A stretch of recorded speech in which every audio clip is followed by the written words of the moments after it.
Under the Scope. Hi everyone, welcome back to Under the Scope. We're just out of a movie. We're going to give you another review. This time we saw Sin City, A Dame to Kill For. With me is Carrie sitting in. Shane is parts unknown. We haven't heard from him in ages.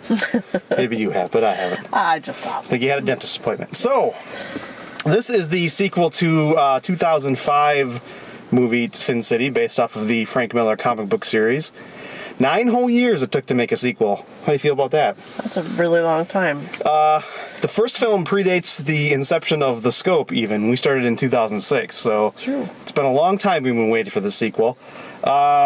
Returning to the cast, we've got Bruce Willis is back in, I guess, ghost form. Mm-hmm. Mickey Rourke is back. Jessica Alba is back. We have a different Dwight this time because Dwight changes faces. This time's James Brolin. I'm sorry, not James. Josh Brolin is playing. James would be his dad. Josh Brolin is Dwight. We've got a bunch of other people. We've got Rosario Dawson as Gail. We have... Holy cow, there's so many people. Oh, we can't have Michael Clark Duncan back as Manute, unfortunately. So stepping in for that role is Dennis Haysbert. Probably know him best as the president from 24 or from the Allstate commercials.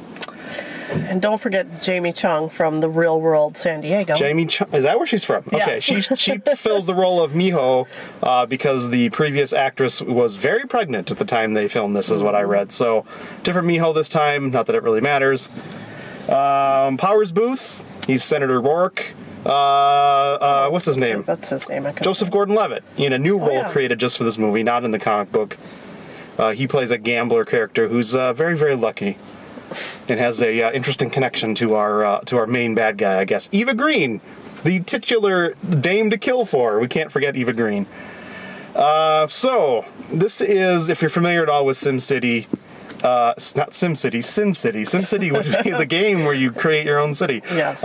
If you're familiar at all with the series of Sin City, it's a gritty noir crime story. You've got dames, you've got guys, you've got guns, you've got retro cars. It's a very the comic book is very black and white with very sparse appliques of color. Usually it's red, but sometimes you have other colors pop in. And this film follows the same aesthetic, although it brings it into the film world. So you've got human beings trying to recreate this black and white gritty world. And for whatever reason, well, probably for money, they went the 3D route this time. I don't know about you, but I thought the 3D was like, meh.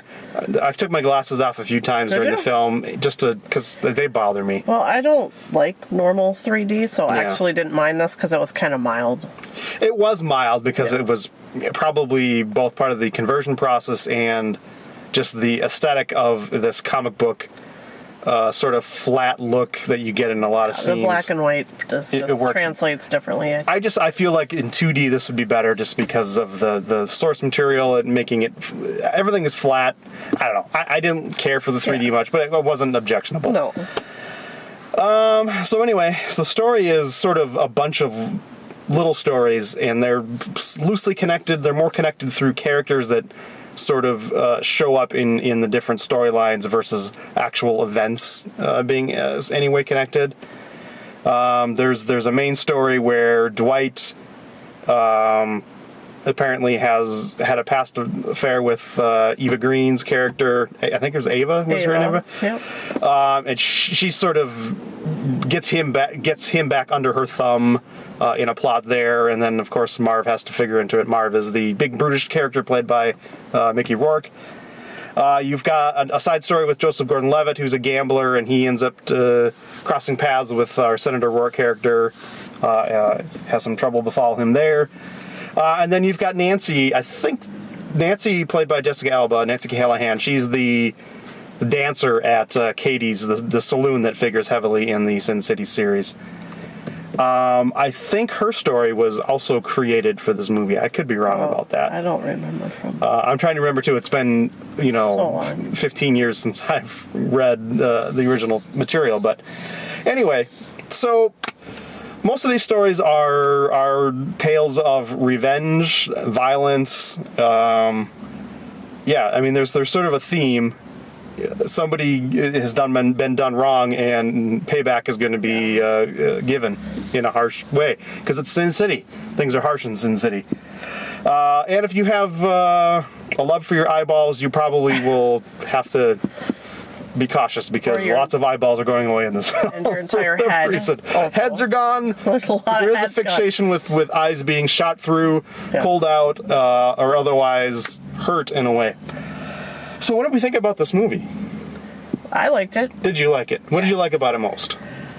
Okay, now I gotta try and think of what I like about it the most. I'm a fan of the aesthetic. I just like how it looks, yes. It looks really, really cool. They do a good job of translating the Frank Miller art style to the screen. I thought they did a really good job in 2005, and this feels like more of the same, but progressed ahead 9 years. I liked the other movie, and I thought this one was, very similar. I mean, I liked it for similar reasons. I think it's impressive because a lot of this stuff is shot on green screen, and then they do all the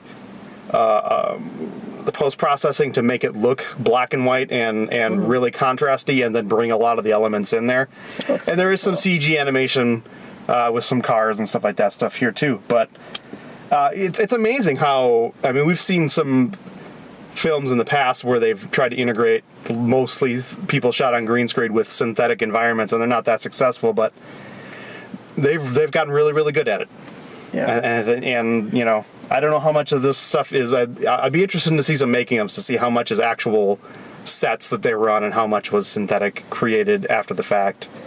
Because for the most part, it looks pretty seamless. It's very stylized.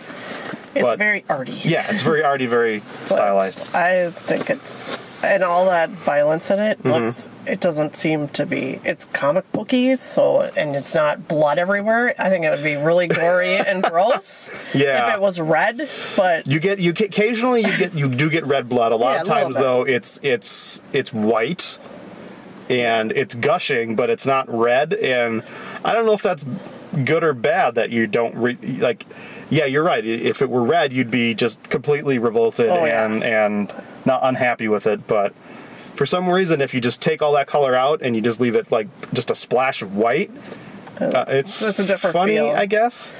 Yeah, it doesn't seem as horrifically violent. Even though heads are flying off, it just feels different. It does. Yeah, it's different. I don't know how to. You're right. I don't know how to explain it better either. For me, I thought the film was a little up and down. I think some of the storylines were more engaging than others.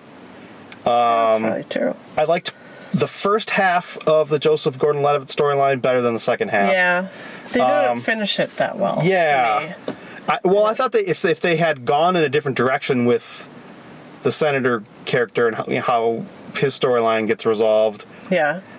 If that had been sort of a logical progression from how Joseph Gordon-Levitt's storyline had ended, I think it would have been more successful. But they didn't go in the direction I thought they would. So for that, I'm a little disappointed.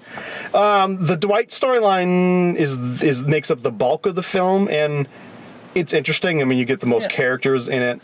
I like that story. It's fun, but it's all everything's a variation on the same thing. It's all revenge motivated, and in the end, we get a similar sequence of events, both with the Dwight storyline and with the what's her name storylines, Nancy storyline, where it ends up becoming two people storming a house and taking out a bunch of bad guys. Yeah. So for me, that was kind of like, I feel like we're treading over ground that we've been through already.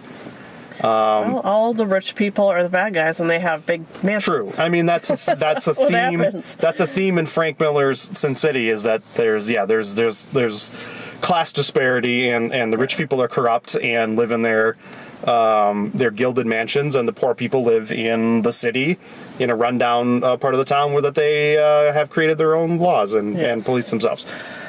People just die, and nobody really notices that much. I wasn't very compelled by the Nancy storyline at all. I felt like maybe if it had come earlier in the film, I would have liked it more. But like I said, I felt like by the time we got through to her storyline, They didn't talk that much about it until the throughout the movie they didn't. Yeah, and it felt like we've already seen this story in this film.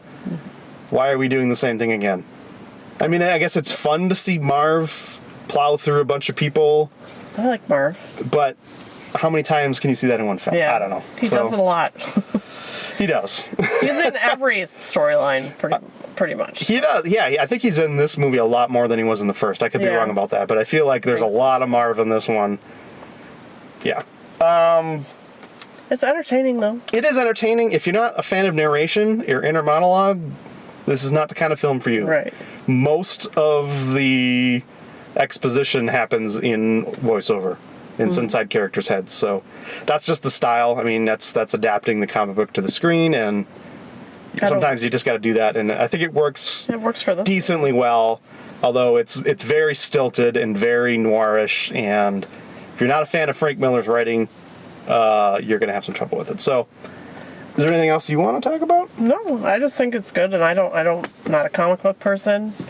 I don't know anything about Frank Miller except these two movies. Okay. And I think so I like the narration. Yep.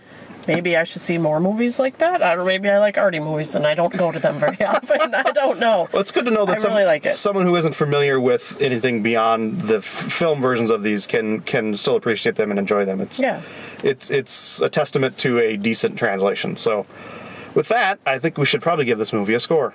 The Scope score is 2 3/4 stars. So 2 3/4 stars.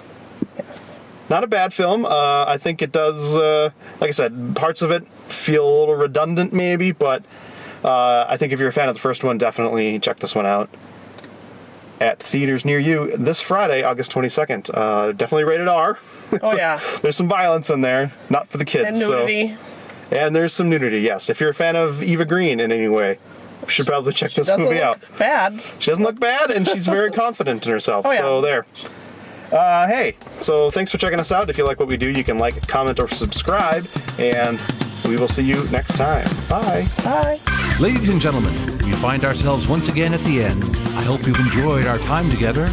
I know I have. Fear not, Scope faithful. The days shall pass as if they were but a moment, and Jared, Adam, and Shane will return with another thrilling episode. Until then, send your comments to comments@thescopeshow.com or leave a voicemail message by dialing 612-21-SCOPE. That's 612-217-2673. Thanks for listening, faithful fans. This is Tony Partington saying arrivederci. Tune in next time to another terrific edition of The Scope.